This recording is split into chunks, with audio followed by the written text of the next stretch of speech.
দেখা যাক এই পথানুরে আমার মিশন কতটা আমি সফল হতে পারি। অপেক্ষার পালা শেষ হলো, আমার গাড়ি চলে আসছে, ট্রেন চলে আসছে। এখন আমি এই ট্রেনে উঠবো এবং এই ট্রেনে জার্নি করতে আমাকে কিছুটা সময়, তারপরে আমি আমার গন্তব্যে পৌঁছবো। তো সে বন্ধুক সাথেই থাকুন এবং আমাকে সাপোর্ট করতে থাকুন। তো গাইজ, আমি আজকে চলে আসছি কেরালা রাজ্যের পথানুর রেলওয়ে স্টেশনে। এই পথানুরে এসে আমি এখন রেল স্টেশনের বাইরে যাচ্ছি এবং এই পথানুরে, কেরালা রাজ্যের পথানুরে দেখি আমার মিশন এখন ক্ষুধার্ত ব্যক্তি, দরিদ্র ব্যক্তি এবং অসহায় ব্যক্তি, তাদের সন্ধানে আমি আজকে চলে আসছি কেরালা রাজ্যের পথানুর রেল স্টেশনে এবং এখান থেকে এখন আমি বেরিয়ে যাচ্ছি।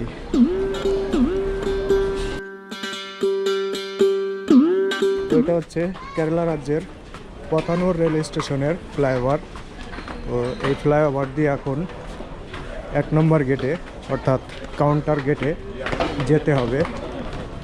তো আমি কাউন্টার গেটেই যাচ্ছি এখন। এইমাত্র নামলাম স্টেশনে, ট্রেন থেকে এইমাত্র নামলাম।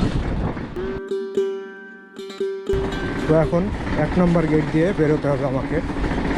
এই হচ্ছে অবস্থা।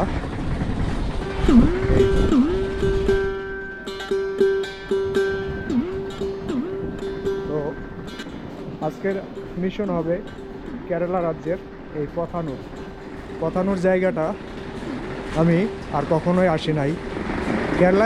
কেরালা রাজ্যে এসেছি, কিন্তু পথানুরে আমি কখনোই নামি নাই।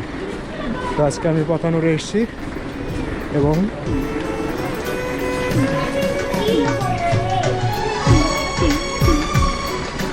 দেখা যাক এই পথানুরে আমার মিশন কতটা আমি সফল হতে পারি। তো আপনারা সাথে থাকবেন, আমাকে দেখতে থাকবেন, আমাকে নয় আমার ভিডিও দেখতে থাকবেন।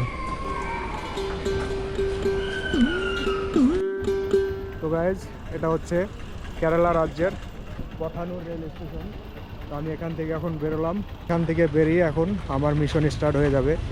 তো আপনারা আমার সাথে থাকবেন, দেখতে থাকবেন এবং আমাকে যথাযথ সাপোর্ট করবেন। এই যে এটা পথানুর রেলওয়ে স্টেশন, কেরালা।